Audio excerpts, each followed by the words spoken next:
அனைவருக்கும்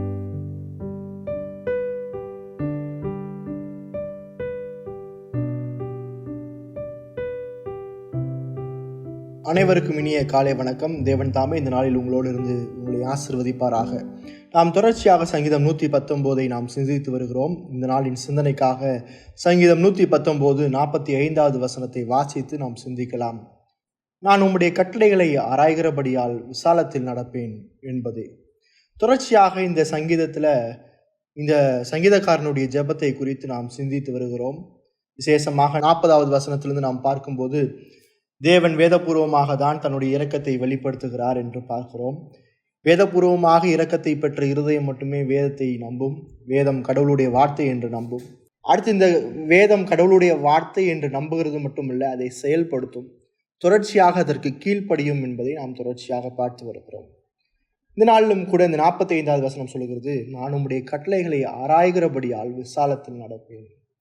கீழ்ப்படிதல் ஒருபோதும் அடிமைத்தனம் அல்ல. தேவனுக்கு கீழ்ப்படிதல் எப்பொழுதும் சுதந்திரம்.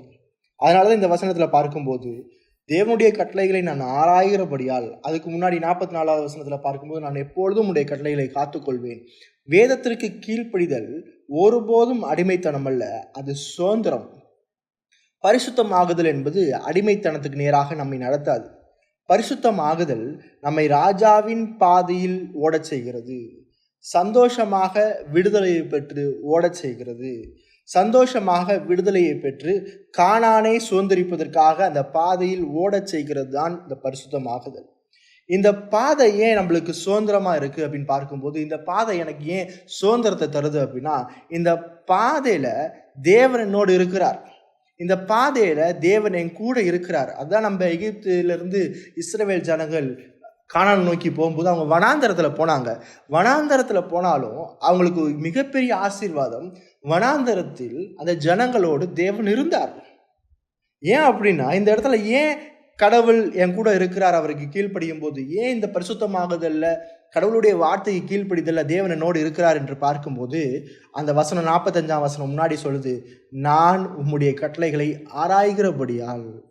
நான் வேதத்தை ஆராய்கிறபடியால், வேதத்தை படிக்கிறதுனால, வேதத்தை ஆராய்ஞ்சு பார்க்கறதுனால நான் எப்படி இருக்கிறேன் அப்படின்னா சந்தோஷமா இருக்கிறேன். ஏன்னா யோவான் 5:39 சொல்லுது, வேத வாக்கியங்களை எல்லாம் ஆராய்ந்து பாருங்கள், அவைகள் உங்களுக்கு நித்திய ஜீவன் உண்டு என்று எண்ணுகிறீர்களே, என்னை குறித்து சாட்சி கொடுக்கிறோம் அவைகளே என்று சொல்லுகிறது. அப்ப இந்த வேதத்துல யார் இருக்கிறா என்று பார்க்கும்போது இயேசு கிறிஸ்து சொல்றார், என்னை குறித்து சாட்சி கொடுக்கிறது இந்த வேதம். இந்த வேதத்துல நான் இருக்கிறேன். இந்த வேதம் கிறிஸ்துவை கொண்டு உள்ளது. இப்ப கிறிஸ்து யார்? கிறிஸ்து ராஜா. கிறிஸ்து யார்? கிறிஸ்து ரட்சகர், கிறிஸ்து மேசியா, கிறிஸ்து விடுதலையை கொடுப்பவர். ஆகவேதான் சொல்லுது, சத்தியத்தையும் அறிவீர்கள், சத்தியம் உங்களை விடுதலையாக்கும். இன்னைக்கு நிறைய நேரத்தில் விசுவாசிகளாகி நீங்களும் நான் என்ன நினச்சிக்கிறோம் அப்படின்னா, பரிசுத்தமாகுதல் அப்படின்னா அது ஒரு அடிமைப்பட்ட ஒரு வாழ்க்கை அப்படின்னு நினச்சிக்கிறோம். ஒரு விஷயத்தை தெளிவாக புரிஞ்சுக்கோங்க, நீங்களும் நானும் பாவத்துக்கு தான் அடிமையாக இருக்கிறோம். பரிசுத்தமாகுதல்ல தேவன் உங்களுக்கும் எனக்கும் கிறிஸ்துவை எனக்காக கொடுத்து என்னை சுதந்திரமாக அந்த ராஜாவினுடைய பாதையில வாழ செஞ்சிருக்கிறார். தேவன் எனக்கு விடுதலையை கொடுத்திருக்கிறார். என்னுடைய பாவத்திலிருந்து விடுதலையை கொடுத்திருக்கிறார். வேதம் சுதந்திரத்தை கொண்டு உள்ளது. ஏன்னா அந்த வேதத்துல மட்டும்தான் கிறிஸ்து இருக்கிறார். அதான் இந்த சங்கீதக்காரன் சொல்றான், நான் உங்களுடைய கட்டளைகளை ஆராய்கிறபடியால் நான் என்ன செய்யறேன் அப்படின்னா விசாலத்தில் நடக்கிறேன்.